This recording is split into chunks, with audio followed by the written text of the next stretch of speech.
So today, in the Jaiva Dharma Chapter-1, the topic is going to be eternal and temporary dharmas of the Jiva.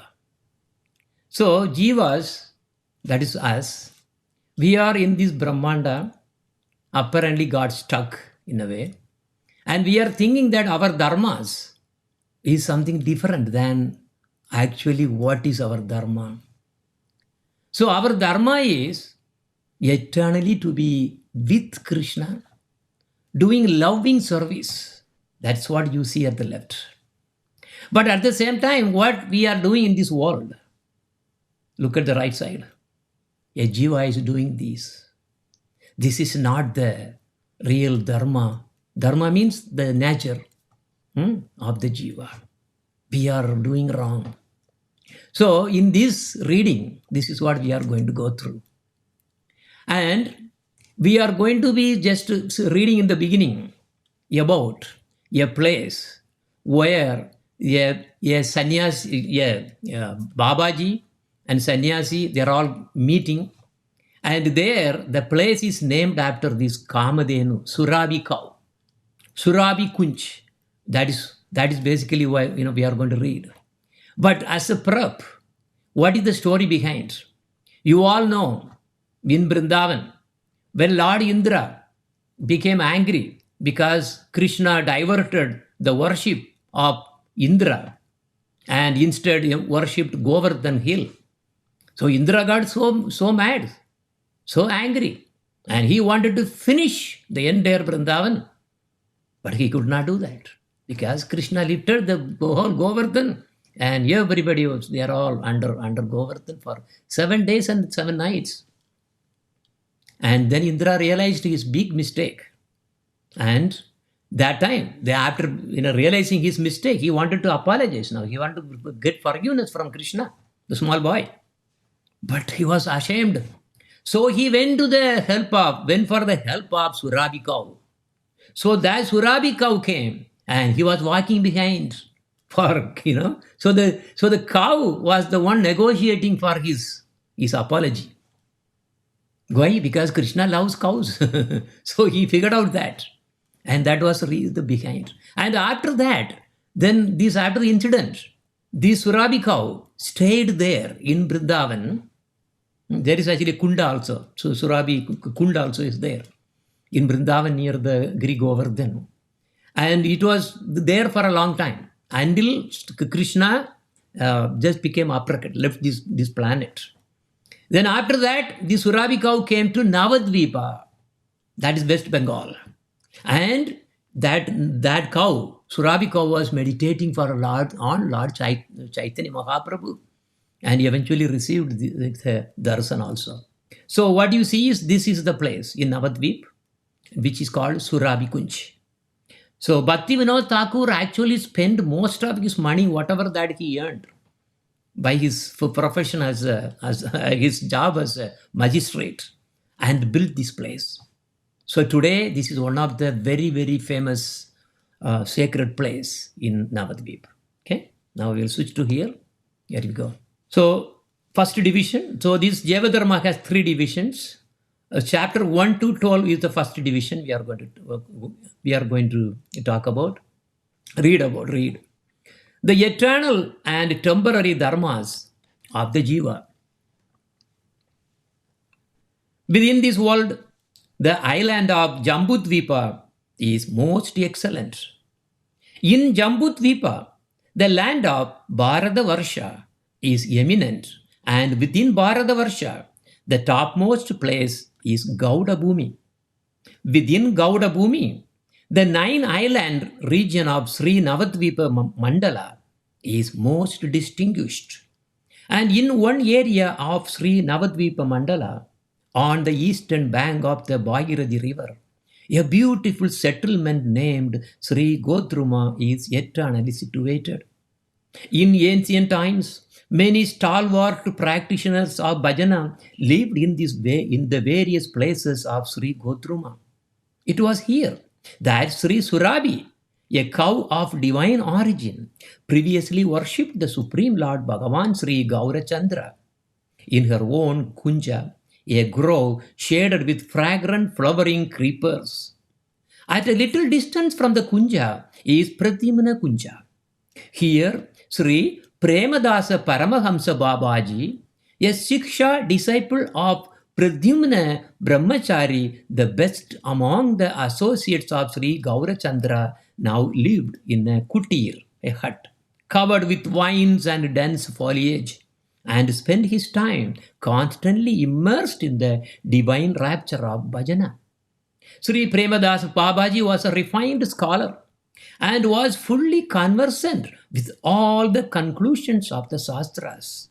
He had taken shelter of the forest of Sri Gotruma with single-minded conviction, knowing it to be non-different in essence from Sri Nandagrama. That is in Govardhan, that is in Vrindavan. As a daily routine, Babaji Maharaja chanted 200,000 holy names and offered hundreds of obeisances to all the Vaishnavas. So this is 200,000 holy names. That comes to 128 rounds of chanting every day. So whenever he found a spare moment from these activities, he spent his time not in idle gossip, but in reading the book Prema Vivarta. So by Srila, Sri Jagadananda, a confidential associate of Sri Gaurasundara. So this Jagadananda was an associate or rather a disciple of Chaitanya Mahaprabhu. Gaurasundara is Chaitanya Mahaprabhu. At such times, neighboring Vaishnavas gathered and listened with great devotion as Babaji read with tear-filled eyes. And why would they not come to hear? This divine treatise, Prema Vivarta, is filled with all the conclusions of rasa, the condensed liquid essence of integrated transcendental emotions. Moreover, the Vaishnavas were inundated by the waves of Babaji's sweet, resonant voice, which extinguished the venomous fire of sensuality in their hearts like a shower of nectar. One afternoon, having completed his chanting of Sri Harinama, Babaji Mahashaya sat reading Prema Vivarta in his bower, shaded by vines of Madhavi and jasmine, and became immersed in an ocean of transcendental emotions. Just then, a mendicant in the renounced order of life approached him, fell at his feet, and stayed prostrated in obeisance for a considerable time. At first, Babaji Mahashaya, this Babaji is our prime character. So then the Sannyasi Thakura is also going to come. Okay, you have to remember, Babaji Mahashaya. At first, Babaji Mahashaya remained absorbed in the bliss of transcendental ecstasy. But after a while, when he returned to external consciousness, he beheld the Sannyasi Mahatma lying before him. Considering himself more worthless and insignificant than a blade of grass, Babaji fell in front of the sannyasi and began to weep, exclaiming, "O Chaitanya, O Nityananda, please be merciful upon this fallen wretch." The sannyasi then said, "O Prabhu, I am extremely vile and destitute. Why do you mock me like this?" The sannyasi proceeded to take the dust of Babaji Mahashaya as feet upon his head and then sat before him. Babaji Mahashaya offered him a seat of banana tree bark and sitting beside him spoke in a voice choked with love, "Prabhu, what service may this worthless person offer to you?" Also, you have to remember, this Babaji Mahashaya's guru's name is Pradyumna Brahmachari. So Pradyumna Brahmachari was an associate of Lord Chaitanya Mahaprabhu. Chaitanya Mahaprabhu is so important here. He is ultimate, isn't it? Krishna and Radharani combined form is Chaitanya Mahaprabhu. I mentioned that he was reading Prema Vivarta.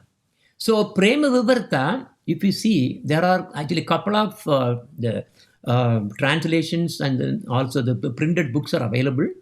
But this one you see on the left side is from Gopinath Gaudiya Math, and the one on the right side is from Chaitanya Gaudiya. So they have really published this book actually. So the sannyasi set aside his begging bowl and with folded hands began to speak.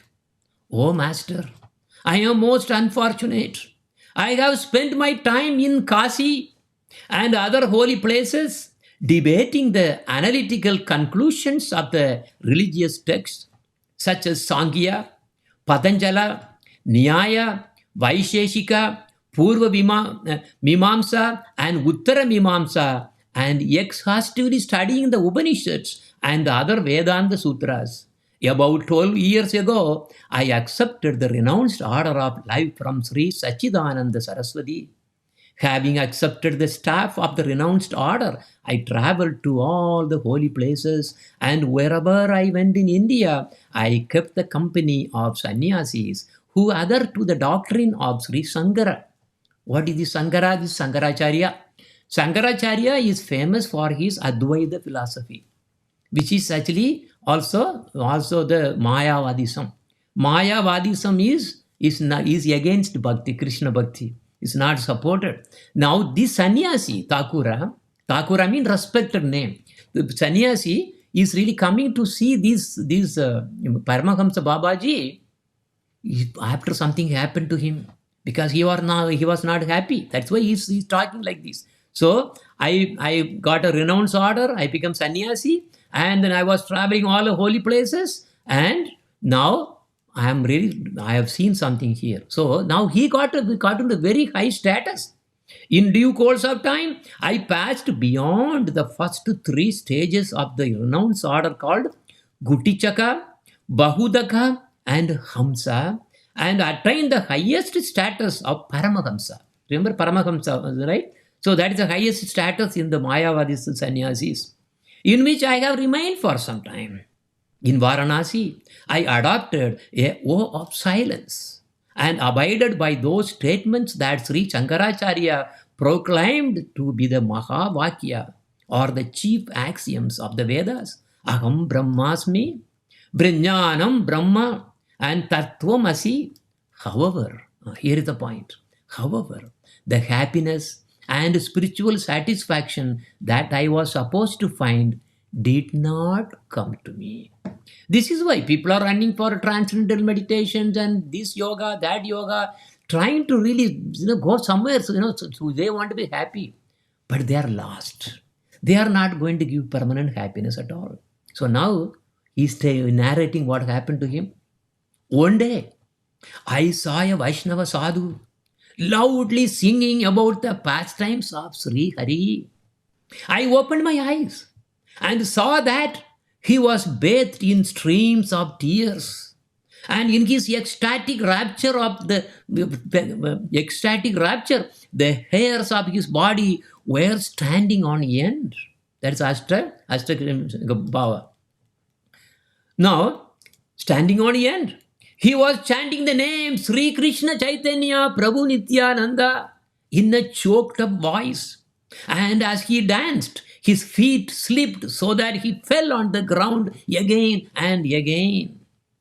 When I saw him and heard his song, my heart filled with an indescribable ecstasy.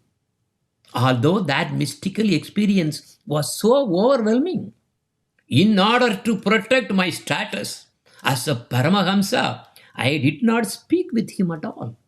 Alas, fie on my rank and status, cursed by my destiny. I don't know why, but since that day, my heart has become attracted to Sri Krishna Chaitanya's lotus feet. Shortly thereafter, I became obsessed with a desire to find that Vaishnava sadhu, but I could not see him anywhere.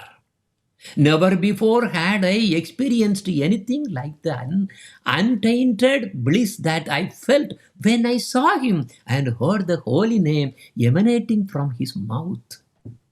After considerable thought, I concluded that the highest benefit for me would be to take shelter at the lotus feet of the Vaishnavas. I left Kasi and went to the beautiful holy land of Sri Vrindavan Dham. There I saw many Vaishnavas uttering the names of Sri Rupa, Sanatana, and Jiva Goswami in the mood of great lamentation. They were absorbed in meditation on the pastimes of Sri Radha Krishna. And they rolled on the ground, chanting the name of Sri Navadvip. When I saw and heard this, a great desire, a greed arose within me to behold the beautiful holy Dhamma of Navadvipa. And came to Mayapur just a few days ago. I heard of your glories in the town of Mayapura. So I have come today to take shelter of your lotus feet. Please fulfill my life's aspiration by making this servant as an object of your mercy. Paramahamsa Babaji Mahashaya took a blade of grass and between his teeth, weeping, he said, "Oh Sannyasi Thakura, I am absolutely worthless. I have uselessly spent my life filling my belly, sleeping, and engaging in futile talks. It is true that I have taken up residence in this sacred place where Sri Chaitanya Mahaprabhu, Sri Krishna Chaitanya enacted his pastimes, but as the days fly by, I find myself unable to taste this thing known as Krishna Prema. You are so fortunate, for you have tasted that divine love merely by seeing a Vaishnava for just a moment. You have received the mercy of Krishna Chaitanya Deva. I will be very grateful if you will kindly remember this fallen wretch for a moment. When you are tasting that prema, then my life will become successful." So saying this, Babaji embraced the sannyasi and bathed him with his tears. When Sannyasi Maharaja thus touched the limbs of the Vaishnava, he experienced unprecedented bliss within his heart. Yeah, this is the beauty of touching a body, but a body of Vaishnava. This is the thing. He began to dance as he wept, and as he danced, he began to sing, "Jai Sri Krishna Chaitanya Prabhu Nityananda, Jaya Prema Dasa Guru Jaya Bhajanananda." All glories to Sri Krishna Chaitanya and Prabhu Nityananda. All glories to my divine master Prema Dasa and to the bliss of bhajana. He's already accepting him as a guru already. So Premadasa Babaji and Sannyasa Maharaja danced and performed kirtana for a long time. When they stopped, they spoke together on many topics, which we are going to see. Finally, Premadasa Babaji said very humbly, "Oh Mahatma, kindly stay here in Pradyumna Kunja for a few days just to purify me." But the sannyasi said, "Oh, I have offered my body at your lotus feet. Why do you speak of a few days only? My anxious prayer is that I may serve you until I give up this body." Sannyasi Thakura was an erudite scholar of all the Shastras. Remember, he has got all the way to Paramahamsa level. But he was a Mayavadi sannyasi. He knew very well that if one stays in the residence of the Guru, one will naturally receive the Guru's instructions. So he took up residence in that grove with great delight. After a few days, Paramahamsa Babaji said to the elevated sannyasi, "Oh Mahatma, Sri Pradyumna Brahmachari has mercifully given me shelter at his lotus feet." My Guru is who? Sri Pradyumna Brahmachari, who is the associate of Lord Chaitanya Mahaprabhu. And at present, he lives in the village of Sri Devapalli, also called Narasimhapalli, on the outskirts of Sri Navadvipa Mandala, where he is absorbed in the worship of Sri Narasimhadev. Actually, like in Virginia, we have started about this Narasimhadev story. It's going on. So, he is a worshipper of Narasimhadev. And today, after collecting alms, let us all go there and take darshana of his lotus feet. So, Sannyasi Thakura replied, "I will follow whatever instructions you give me." After 2 o'clock, they crossed the Alagananda river and arrived in Sri Devapalli. They then crossed the Suryatila river and took darshana of the lotus feet of Sri Chaitanya Mahaprabhu's associate, Sri Pradyumna Brahmachari, who was in the temple of Sri Narasimha. From afar, Paramahamsa Babaji fell to the ground and offered prostrated obeisances to his Guru. Pradyumna Brahmachari then came out of the temple, his heart melting with affection for his disciple. Lifting Paramahamsa Babaji with both hands, and embracing him very lovingly, he inquired about his welfare. After they had discussed topics concerning bhajana for some time, Paramahamsa Babaji introduced Sannyasi Thakura to his Guru. Brahmachari Thakura said, with great respect, who is the Brahmachari Thakura? He is the Guru of this Paramahamsa Babaji. So he is staying in the Narasimhapalli or called Devapalli. So he said, he told to the Sannyasa Thakura, my dear brother, you have obtained the most qualified Guru.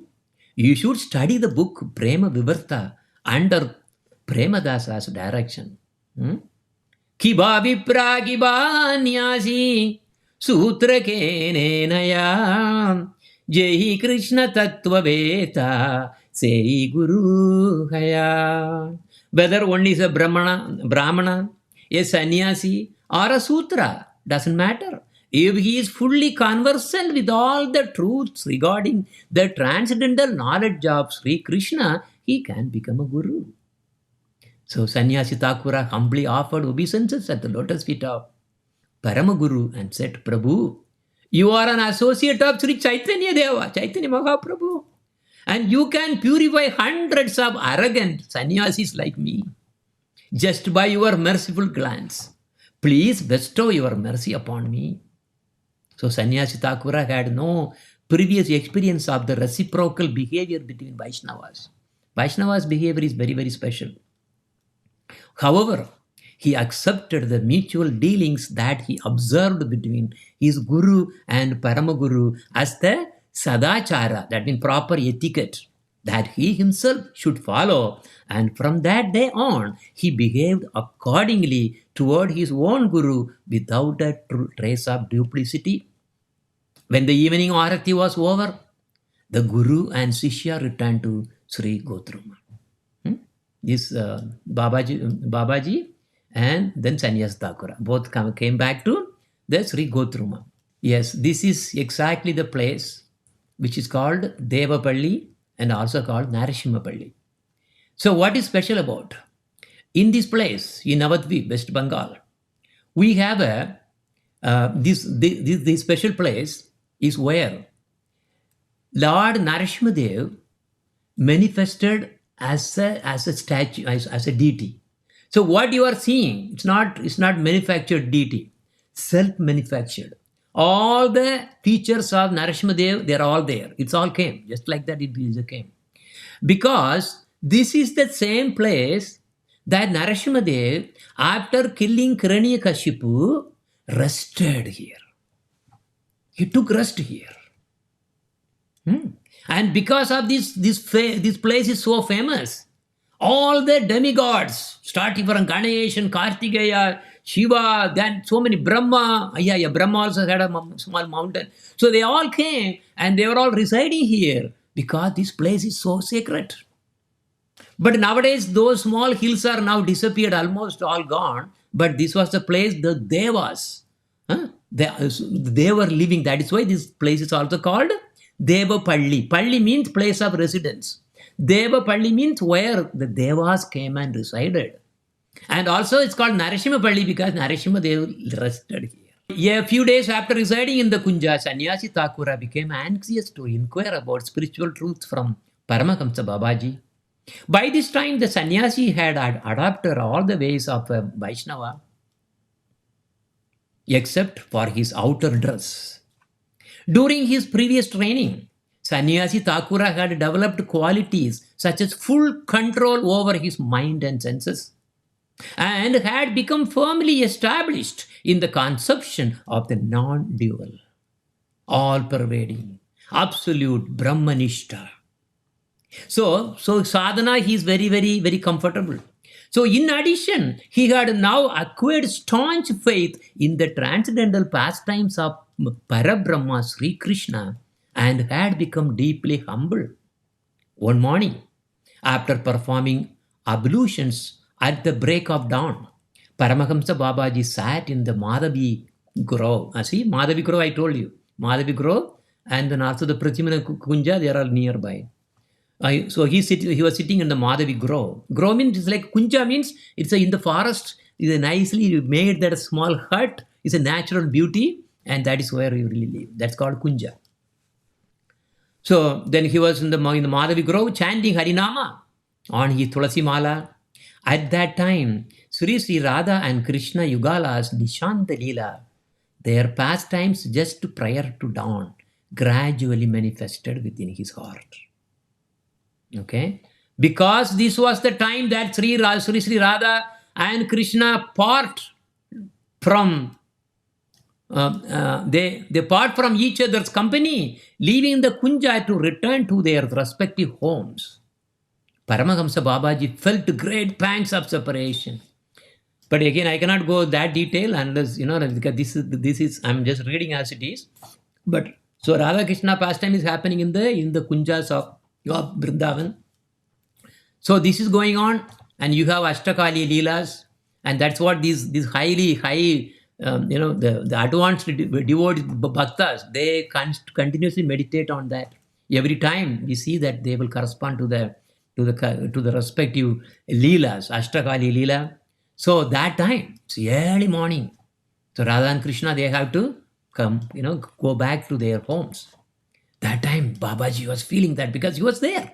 See, our Gurudev also. Remember, even though we see him in this body here, but he was always engaged there in the spiritual. We have seen so many incidences. Anyway, that is not today's topic. Anyway, so here, the appropriate period of the day in his perfected spiritual form. So he was a Manjari. Thus, he had lost all awareness of his physical body. Sannyasi Thakura was captivated by Babaji's. See, now Sannyasi Thakura is looking. Wow, what is happening to him? So he sat beside him, observing his Sattvika Bhava's transcendental symptoms of ecstasy. So this Ashtakali Leela is basically like, I may have this book here. There you go. This is the one. This is the book. Okay, so this is a very big book. Not everybody can read actually. You're supposed to be reading with your Gurudev. It's not an ordinary book. Anyway, okay, this is. Okay, so now that is happening. Suddenly, Paramahamsa Babaji said to him, he was talking to himself somewhere because he was not in this world. He said, "Oh, Saki, silence the Kakati." What is Kakati? Kakati is a monkey. He's a deer, it's a pet of Srimati Radharani. Oh, silence Kakati at once. Otherwise, she will rouse Radha Govinda from their sleep of divine pleasure. Then Lalita Saki will become distressed and will rebuke me. Look there. Ananga Manjari is signaling for you to do this. You are Ramana Manjari. Who is the Ramana Manjari? That is our Gurudev. You are Ramana Manjari, and this is your designated service. Be attentive in this regard. So after uttering these words, Paramahamsa Babaji fell unconscious. From that moment, Sannyasi Maharaja, Sannyasi Thakura, now acquainted with his spiritual identity and service, engaged himself accordingly. Thus, the day dawned and the morning light spread its luster in the east. Birds began chirping melodiously in every direction, and a gentle breeze blew. The extraordinary beauty of the Madhavi Grove of Pradyumna Kunja, illuminated by the crimson rays of the rising sun, was beyond description. Nikunja, So that is basically all the Manjaris and Gopis are involved. So here, what are the Manjaris that we have? In the center is Radha Krishna. Krishna is serving Radharani, by the way, here. That's what Seva Kunj. So left side is Rati Manjari, who is Raghunath Das Goswami. Next one is Rupa Goswami, that is Rupa Manjari. Then the right side is Vinod Manjari, who is our Bhakti Pranjana Kesava Goswami Maharaj, our Gurudev's Guru.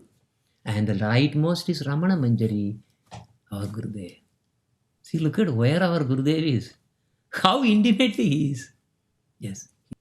Paramahamsa Babaji was seated on a cushion of banana bark. As he gradually regained external consciousness, he began to chant Sri Nama on his beads. Sannyasi Thakura then offered prostrated obeisances at Babaji's feet, sat next to him, and with folded hands spoke with great humility. O Prabhu, O Master, this destitute soul wishes to submit a question before you. Kindly reply and pacify my anguished heart. May you be pleased to infuse Brajarasa into my heart, which has been scorched by the fire of Brahmajnana, knowledge aimed at the impersonal. See, because he's Mayavadi. Because now, because of the Brahmajnana, Brahman, Brahma Yodi, I'm always trying to merge in Brahma. That is scorching my heart.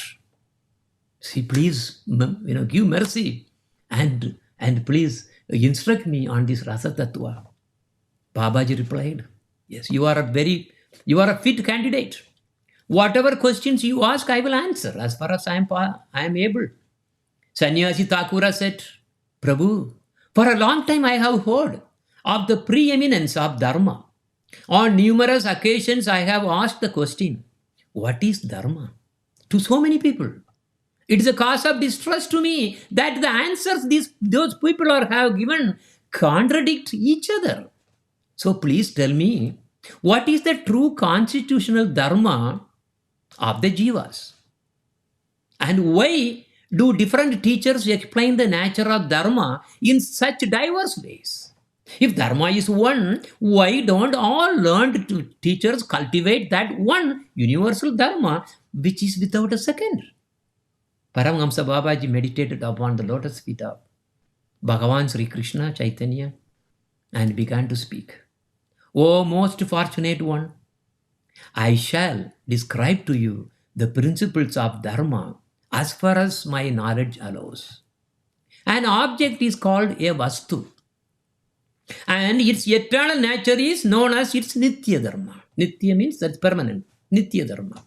Nature arises from the elementary structure of an object, that is Ghatana, by Krishna's desire. When an object is formed, a particular nature is inherent in that structure as an eternal concomitant factor.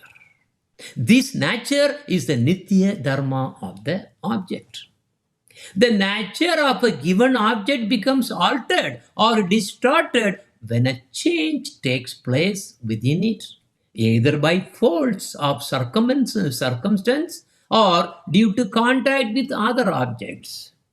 With the passage of time, this distorted nature becomes fixed and appears to be permanent, as if it were the eternal nature of that object.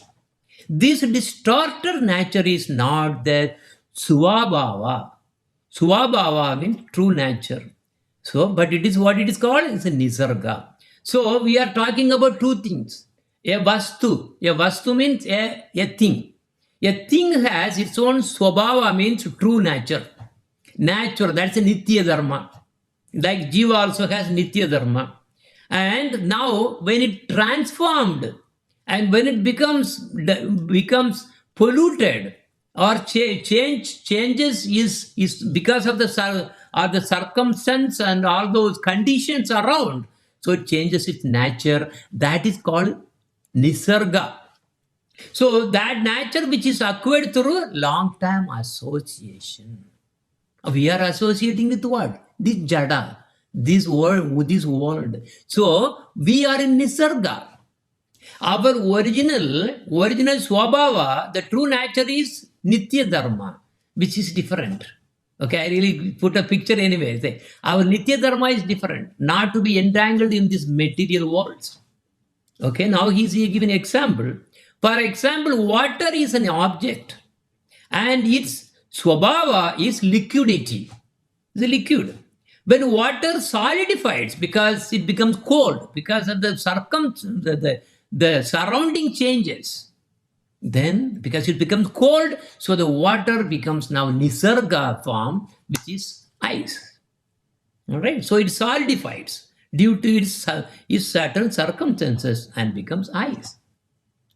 So the acquired nature of solidity takes the place of its inherent nature. So it loses the inherent nature. But it is temporary only.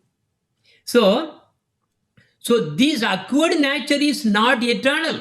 Rather, it is occasional or temporary. It arises because of some cause. And when that cause is no longer effective, because that cold now is gone, so it comes back to the natural state. That swabhava, which is the eternal. It may become distorted, but it still remains inseparably connected to its object. And the original nature will certainly become evident again when the proper time and circumstances arise. This is what they say. Suppose when the jiva is liberated, what happens? It then knows, it really gets the real the nitya dharma, it understands. Oh, this world is not belonging to us. This is nonsense. Because we wanted to enjoy this jada world. That is why we really came down here. And we are thinking now, this is our, what? This is the nitya dharma. This is what the real nature of ourselves is, to live in this world. And then enjoy, which is the nisarga. Which is not true. Okay, that's not the natural thing. Okay, all right. So here it's saying, okay, so the swabhava of an object is its nitya dharma, that's the eternal function, while its acquired nature is its naimittika dharma. Naimittika means occasional function, depending on wherever you go. Suppose you are being born as a dog, then you will be barking as a dog, and eating like a dog, and urinating like a dog, or whatever, running here and there like a dog and barking. So this is what you will do, and you think, oh, this is my dharma, dog dharma. Look at here, the same way, instead of dog, we got a human body, and another birth we may become a dog or a cat, if you are not careful. Okay, so this acquired nature is naimittika dharma.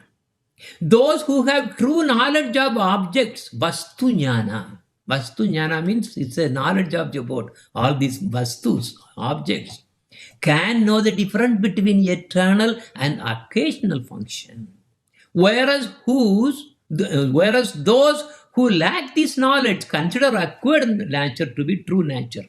That's what we are thinking. We are thinking that our nature is, I am a husband, I am a man, I am an engineer, I am this, I am that, I am that. We are assuming that this is our nature. Actually, everything is false, they are bogus. Okay, so we are in the naimittika dharma. We are actually thinking only about our naimittika dharma as the nitya dharma, which is wrong.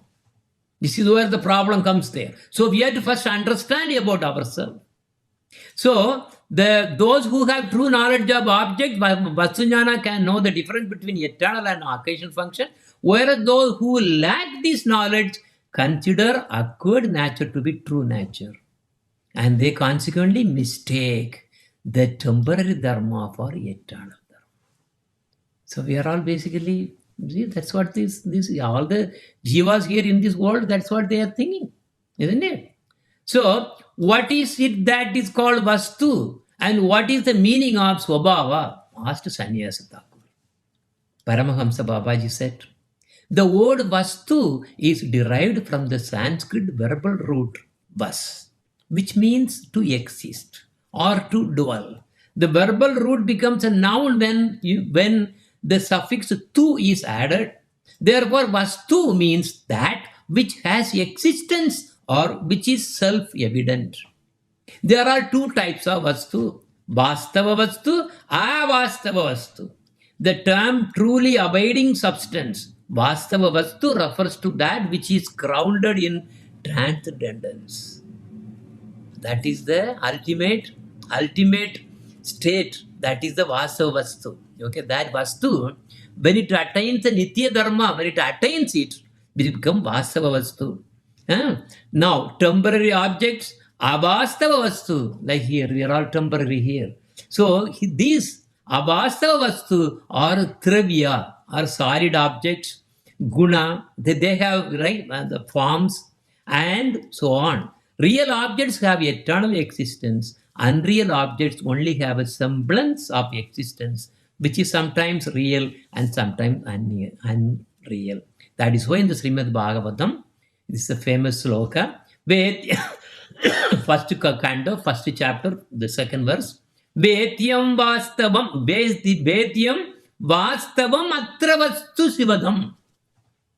Only a true abiding substance which is related to the supreme absolute truth and which yields supreme auspiciousness is worthy of being known. We don't want to really know everything else.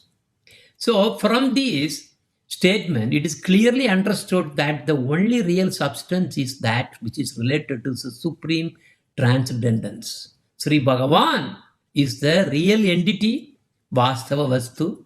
Then the living entity, Jiva, is a distinct or individual part of that entity. So that's also Vastava Vastu. While Maya, the potency that produces bewilderment, is the energy of that entity. So that is also Vastava. That means they are eternally there. This Bhagavan, Jiva, and all these material jada, all the manifestation, material worlds, they are all actually real. But Jivas are the one who is really running into problem here. As we go, we'll see. So there are innumerable apparent representations of these three principles. And they are all regarded as avastava vastu, unreal substances. The classification of phenomena into various categories such as objects, that is dravya, and qualities guna, which is undertaken by the Vaiseshika school of philosophy, is merely a deliberation on the nature of avastava vastu. So what he is trying to say is, all the other philosophies, they are really actually talking about avastava vastu only. They are not really the real knower of the vastava vastu. Okay, that's basically what they are trying to do. Okay, so now we'll go a little forward. So now Sannyasi Maharaja said, Prabhu, I want to understand this topic very clearly. Then Babaji Maharaja replied, Srila Krishnadasa Kaviraja Goswami, who was an object of the mercy of Sri Nityananda Prabhu, showed me a manuscript that he had written with his own hand. Sriman Mahaprabhu has instructed us on this subject in the book named Sri Chaitanya Charitamrita. You all know that. Jivera Swarupahaya Krishnera Nityadasa Krishnera Tadastha Sati Krishnera Tadastha Sati Veda Veda Prakash Jivera Swarupahaya. So what is our Nitya Dharma? This is the answer. Nitya Dharma means permanent. Our eternal Dharma is what? To be serving Krishna. Because we did not want to serve Krishna, so he came down here. And now misery, so much of misery. And why? Krishna Bhuli Sei Jiva Anadi Bahirmukha Ata Eva Maya Tare Deya Samsara Dukha. Now the secret is coming. Why Jiva is actually suffering here? Because Jiva has forgotten Krishna and has been preoccupied with the external potency. That means this Jada world, without beginning. Consequently, Krishna's illusory potency called Maya gives him misery in the form of material existence. So now if you see, Krishna is the only Chit Vastu. It's a complete transcendental substance, Chit Vastu. We covered three Vastus, right? Vastu. What are those? Bhagavan, Jiva, and Prakriti. So what is Bhagavan? We know Krishna is Swayam Bhagavan. He is the main Vastu from where all the other Vastu are also coming. So we Jivas are the one in the middle We are taking so many bodies one after another and going crazy here and there. There are 84 lakhs of or 8.4 million kinds of species that the jivas can really take. Because they want to see, enjoy the Jadaloka. This is what the problem is. And now what you see on the right side is Prakriti. Prakriti means nature. All the galaxies and all the Brahmandas, so many worlds, all the things, whatever we see here, we see only that. We don't see Bhagavan. We see our body, whatever the body we have taken, but inside the Jiva, that also we don't see. See, the problem is we don't see anything. We see only the world.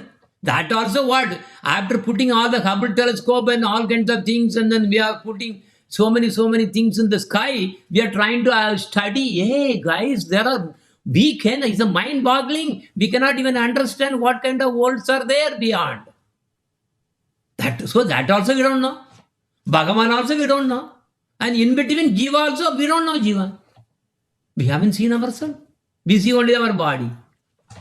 So we are in the very, very pitiable condition. We have forgotten our real swabha, our nature. Look at how horrible it is. So now if we see the properties of, okay, so three vastus, right? Bhagavan, Jiva, Prakriti. Okay, just I'm doing a recap of here now, okay, again.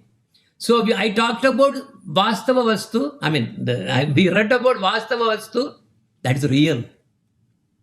And that is also called Swabhava. Nitya. Nitya means permanent. That property is, which is permanent. It is the Nitya Dharma. And Avastava Vastu is not real. It's acquired. Temporarily acquired. And it is not the real at all. It's fake. Fake in the sense it's a temporary. Now, that is called Nisarga. Nisarga means transferred. It's a changed form, right? From Swabhava, that becomes Nisarga because there is a transformation happened because of the circumstances, whatever that it is.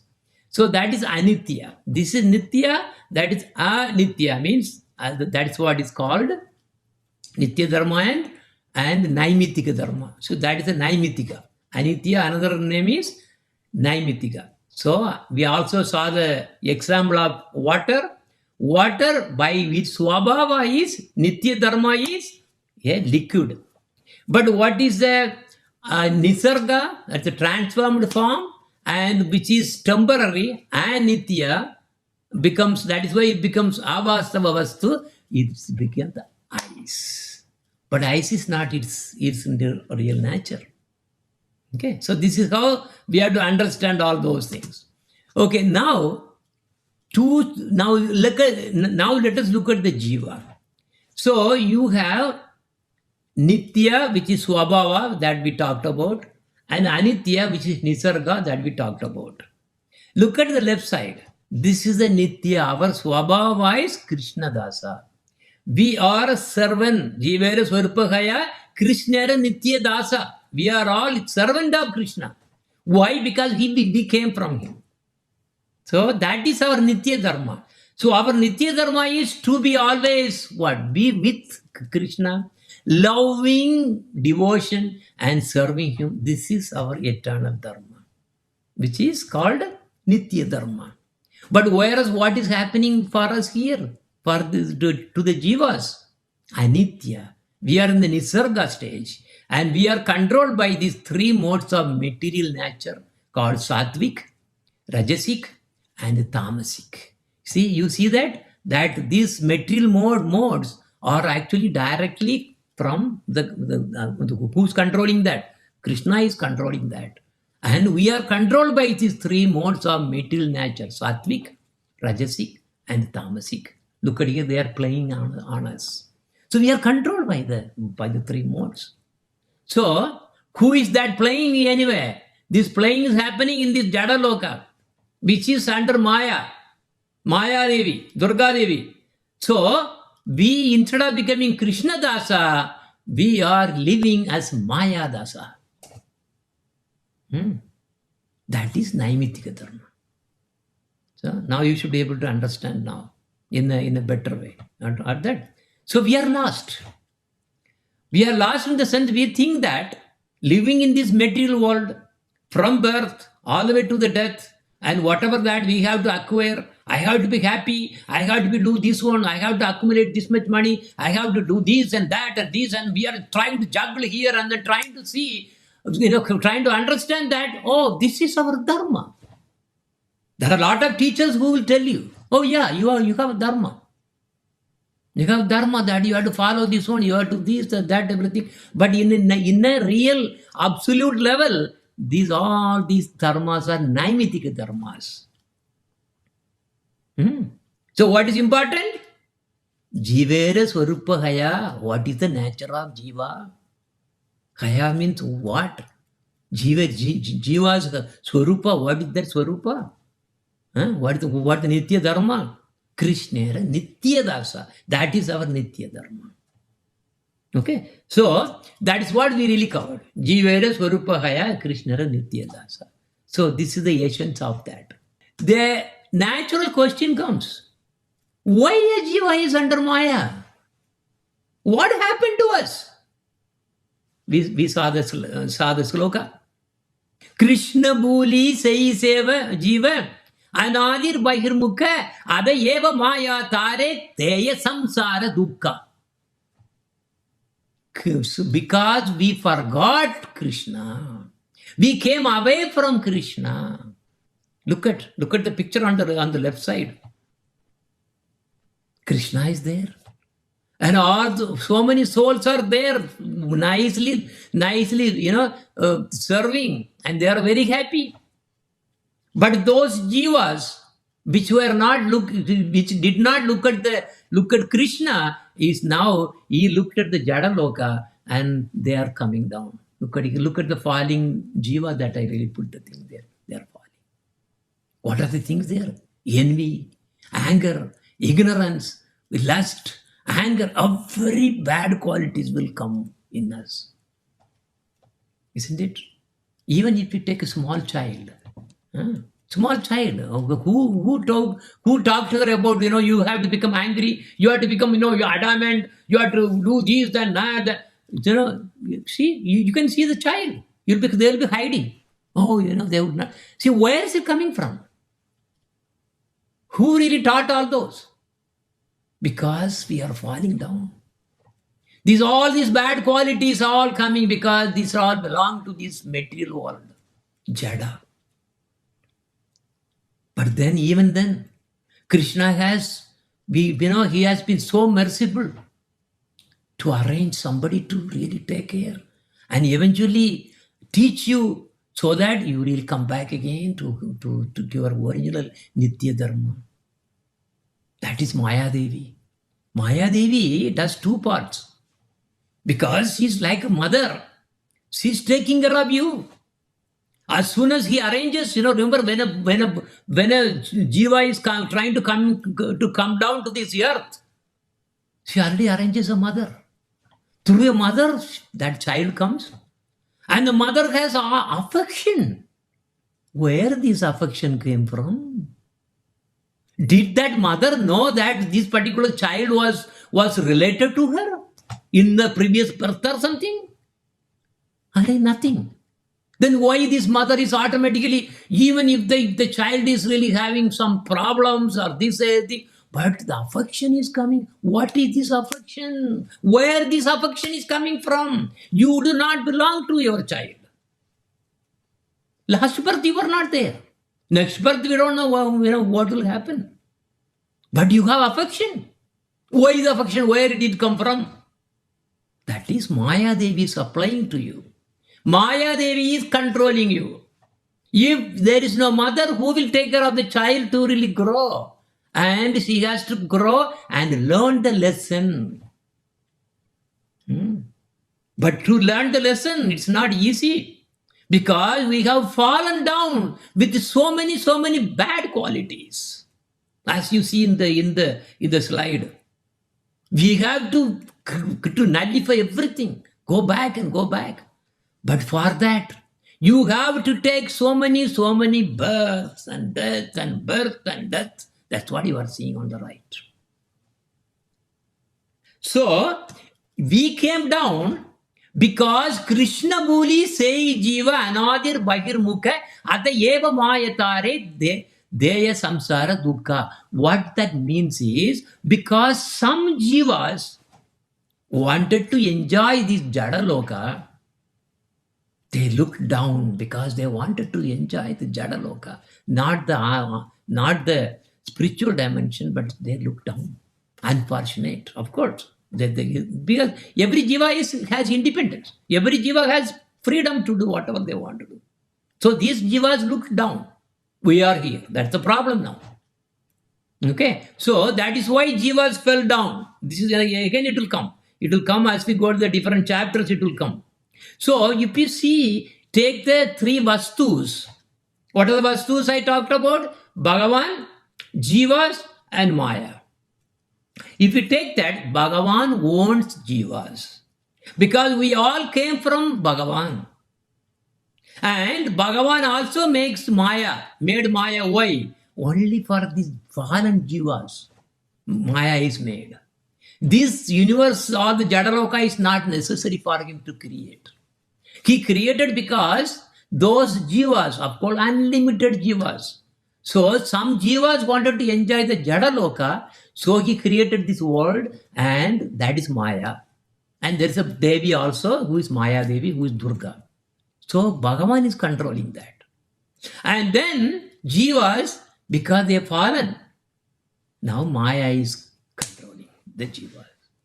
So we are now controlled by Maya. This is the problem. So see? Okay, so this is a relation. These all the three are Nitya, by the way. These are Vastus. Vastava Vastus. Not Avastava Vastu. Only our body is Avastava Vastu. You understand? Whatever that we are inventing here, that is Avastava Vastu. These are all Vastava Vastu. They are eternal. Okay. So Bhagavan is the supreme Vastu. Vastava Vastu. Because he is the Brigad Chit Vastu. That's another name for Bhagavan. Bhagavan is all powerful. All Purna.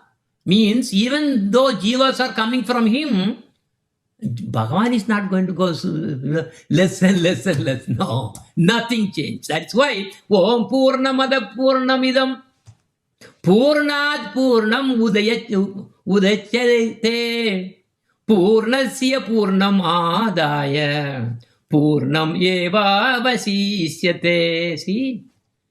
See, look at it. What it's saying is you take from, you see, he's infinite. You take something from him, infinite also. Even if you take infinite from infinite, it becomes, it's also infinite. Whatever you take is still infinite.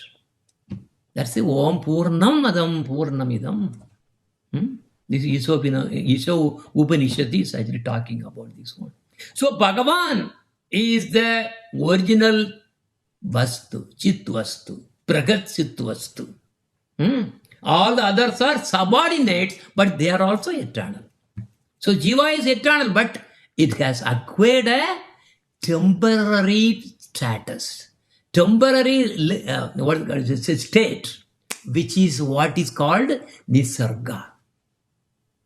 So whatever that we have acquired here in these various births, we are born and going on. They're all basically all temporary. Here is nothing. This is not our business to be here. We have to go back and realize our Nitya Dharma. And if you take Bhagavan, Bhagavan Sri Krishna as the sun, the jivas are like those light rays emanating from that sun. We are very chit. Anu means very small, tiniest. Bhagavan is huge. How much sun rays are going on? That's only just Shiva. So we are weak. But Bhagavan is all strong.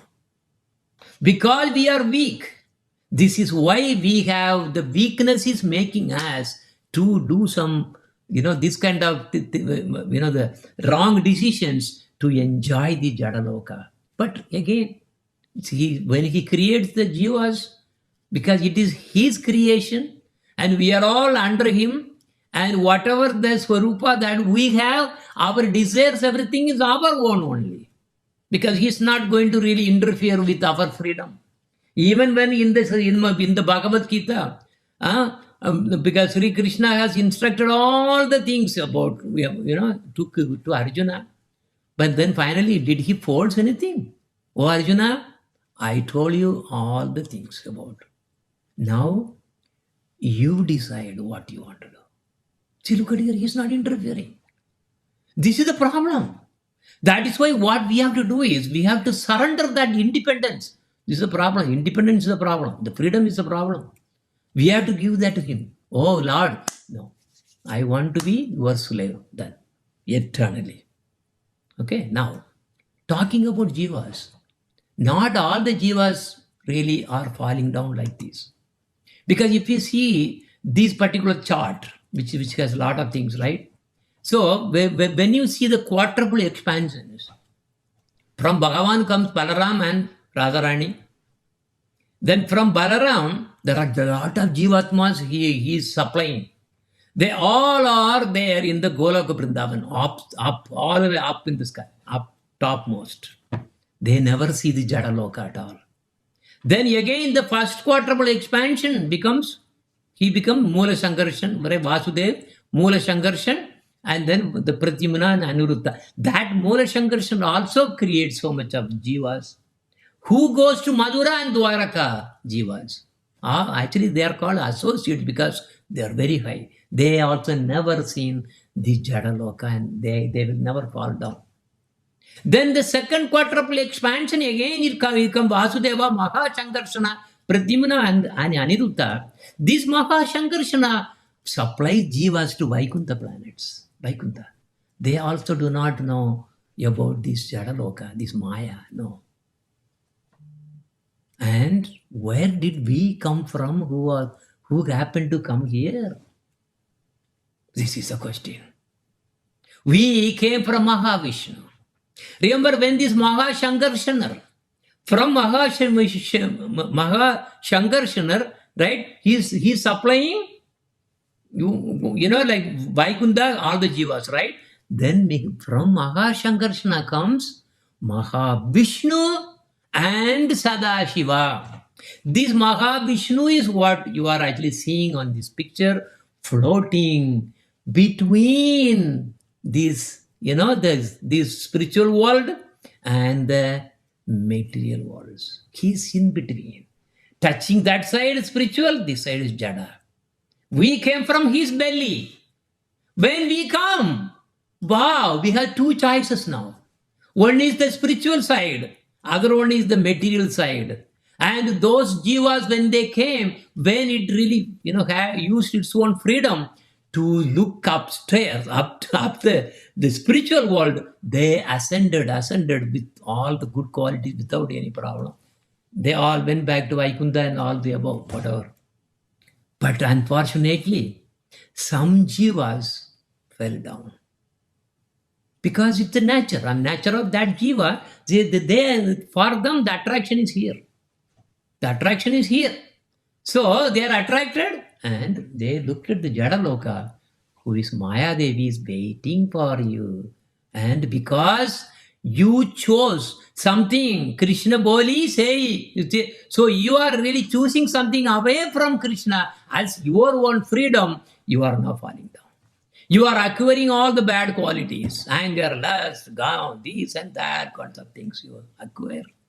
And finally, here, Maya Devi's hand, he is giving you a body to start with, and then the karma builds up. Then karma yoga, all the yogas we are trying to do. But what is these Baddha Jivas? That is us. Are we enjoying this world? How many jivas really are enjoying this world? We are only suffering. If anyone says that, oh, this world is really so good and wonderful, all right, this is for enjoyment, I do not want to leave, or okay, they are actually fools. There will be some occasional glimpses of some kind of a happiness. It's never is a happiness. It is nerve tickling.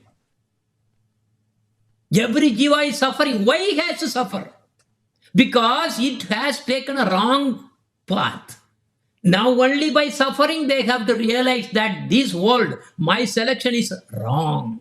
I made a big mistake. I have to repent for that now. And I have to get back somehow or other. Nobody is happy here. Every house if you take, there is problem.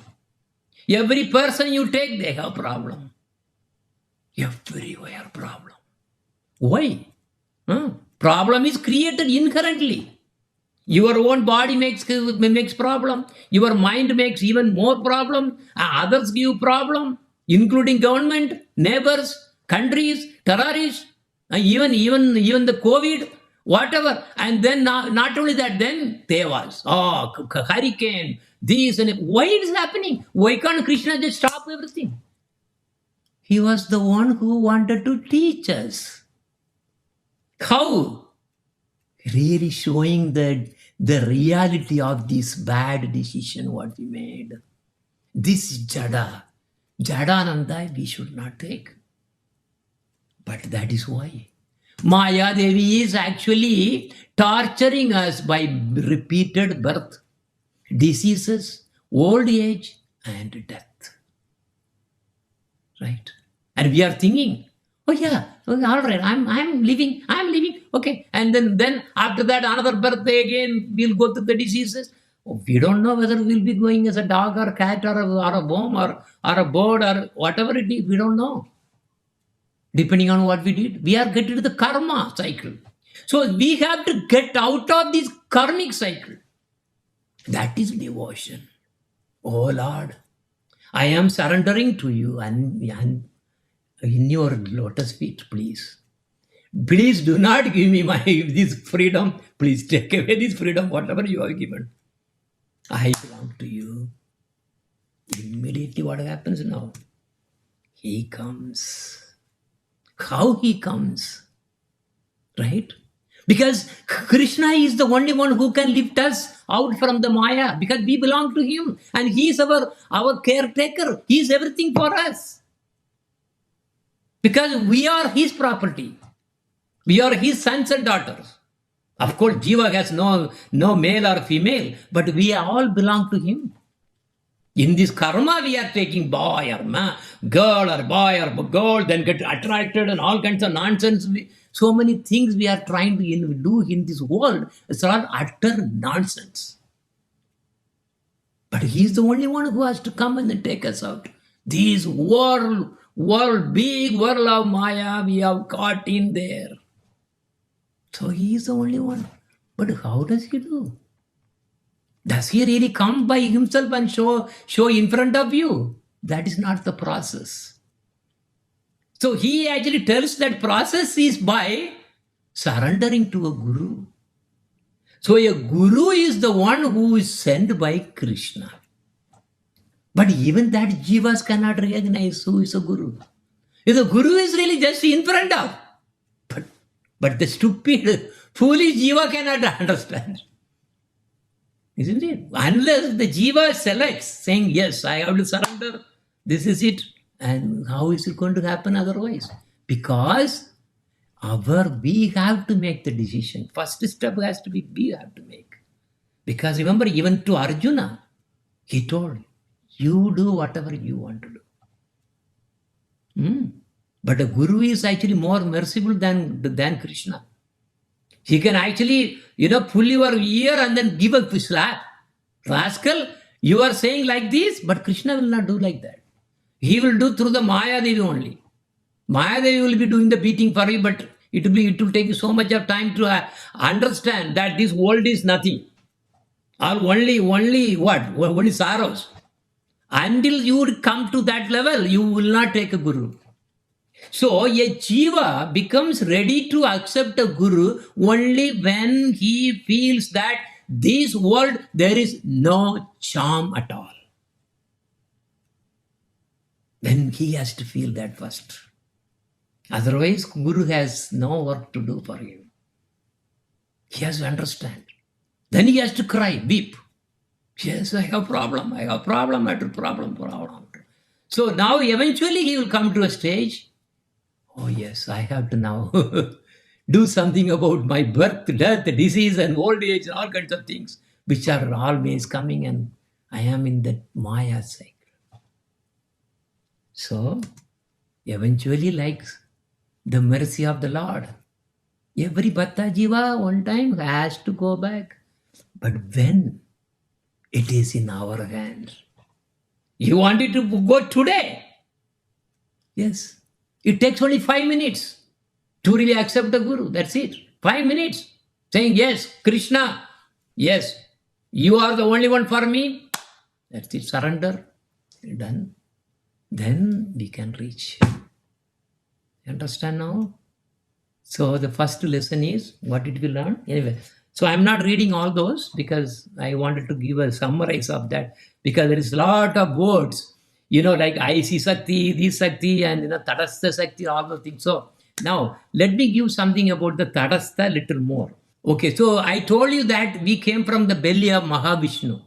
All the other were upstairs, they're all gone to different spiritual worlds automatically. They don't really come down. Now, because the Mahavishnu, from whom we came from his belly, right? So, because Mahavishnu is lying in between, he's touching the spiritual world there, see up there, and then here down is the Jadaloka. So he is in between. So that is why the jivas who are coming out, they have a choice of going up or down. So that state is the state is called Tadastha. Tata means bank, a river bank. Suppose you take a river or could take a beach, right? So you have the ocean there, and there we have the sand here on the beach side. And now, so water there and sand here. And in between, whatever not sand, not water, that is called Tadastha, because it is in between, right? Sometimes when the water comes here, that also takes more space inside. Or sometimes it goes back, then you see more of the sand. Now, anyway, that line, the fine line, is called Tata. In Sanskrit, that's Tada. So Tadastha means not there, not here, in between. Okay, that is the status of the jivas who came from Mahavishnu, and we have been going over, after birth. Okay, so we have to come to a stop. Having spoken thus, Paramahamsa Babaji stopped and began to chant Sri Harinam Japa. Hearing this explanation of spiritual truths, Sannyasi Thakura offered prostrated obeisances and said, "O Prabhu, I shall deliberate on all these topics today. Tomorrow I shall submit at your lotus feet any questions that may arise." Thus ends the first chapter of Jaiva Dharma, entitled The Eternal and Temporary Dharmas of the Jivas. Hare Krishna.